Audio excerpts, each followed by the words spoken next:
Today I will show you how to set up DAS element with your render farm. In this example we will be using deadline. The concept, however, should work for any other render farm manager as well. Let's get started. First let's create a new library. We call it render farm. Next, set the root location. Choose your preferred database. For this example we use the SQLite database. Head over to the settings and choose the library that we just created. In order to connect to the render farm, we have to set up the transcoding task correctly. By default, the main transcoding task will perform a simple copy process. This task, as well as the other default tasks, will run locally on your current workstation. We can use the custom command as our transcoding task. This allows us to use a custom script to do basically anything that we want. In our case, we will send each transcoding task to the farm. You will have to provide an executable and some parameters. But how do we get these? Let's find out. First, you will need a folder on your server where everybody has access to. Let's create a new folder called DAS-element. Here you can store additional resources, which you can use for DAS element. In our case, we will need some Python scripts to perform our proxy generation. Next, we have to add a new environment variable which points to this folder. Here I simply add it to the .bash rc file. The environment variable is called DAS-element_resources. The variable will be used later on to tell the render node where to find the Python scripts. In the install directory of DAS element, you will find a folder called resources. Inside, there is another directory called scripts. If you enter, you will see two folders: custom and hooks. We will need both today. The custom folder is meant to be used for your custom scripts. There are a few examples which will help you to get started. We will have a closer look at these in a second. In the hooks folder, you can place Python scripts. These will, for example, be run after each transcoding task. We will use this today to get the job ID from deadline for a job that was sent to the farm. We will need to submit the proxy jobs with a dependency to the main transcoding task.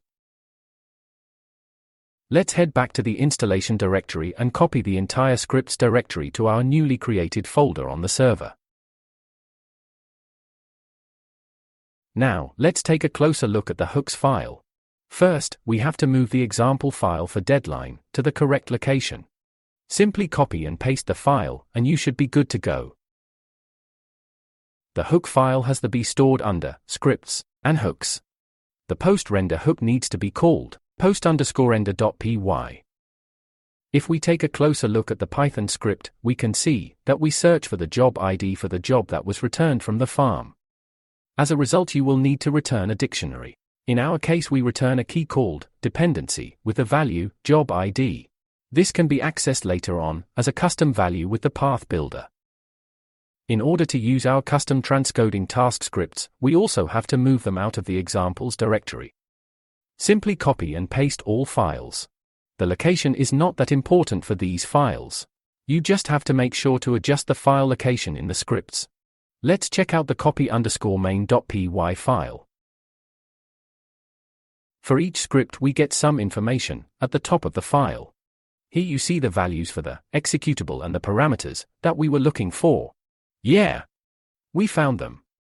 You can also see some requirements that the scripts might have. Oh, look there. That is the environment variable that we set before. In this case it tells the render node in which folder to start looking for the files. These scripts are a starting point for you. They can be customized to your needs. Let's go back to DAS element and finally start setting up our transcoding tasks. As mentioned before, we have to change the transcoding task to custom command.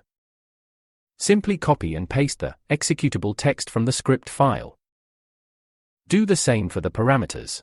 That is all we have to do for the main task for a simple copy operation. Let's move on to the thumbnails. The default thumbnail task has two values: width and height. Since we will be removing this task, we have to make sure to add these as path values. Simply create two new path values and set both the values for width and height. Change the transcoding task to custom command. Next we can get the executable and the parameters values from the create_thumbnail.py file.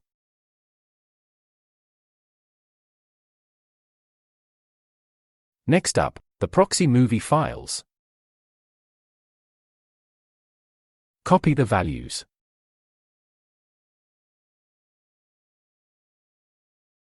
Again, we have to set the width and the height for the output format.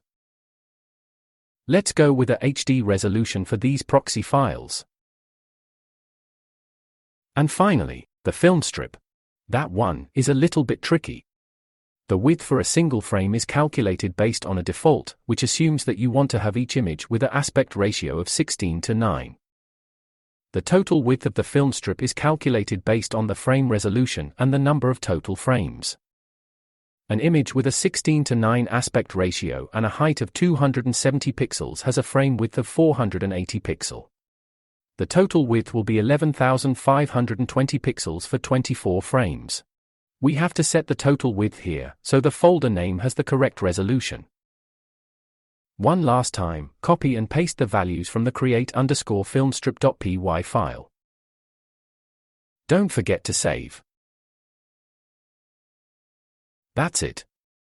Now we can finally ingest some elements and see if everything worked correctly. Let the software do its magic with the auto tagging. And finally click Ingest Elements. Now the element will be registered to the database and all the transcoding tasks will be sent to the farm. Let's head over to the render farm monitor. The example scripts are set up in a way that all proxy tasks will a dependency to the main task. If the main task isn't done rendering, there is nothing to do for the proxy tasks and they would otherwise fail. Once the main task is done, the proxy jobs will be released. Very nice, that worked out great. Thank you for watching.